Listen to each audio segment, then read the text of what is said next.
Hi guys, most of the people get answer 7 for this problem in wrong way. Here they cancel this 7 each other. In total this will get 1. So 7 divided by 1 is 7. This is wrong. As per the order of operations, PEMDAS.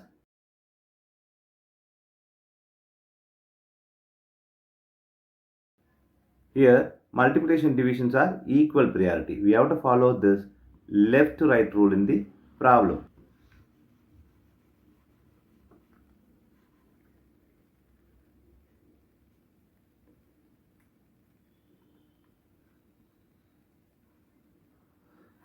Now we are going to solve this problem in correct way.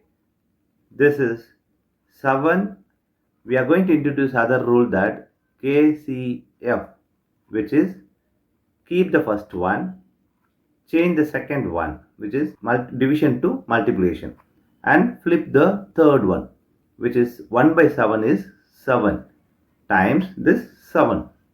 Now both are multiplication. We have to follow this left to right rule. So 7 times 7 is 49 times this 7. Here this is 343 is the right answer.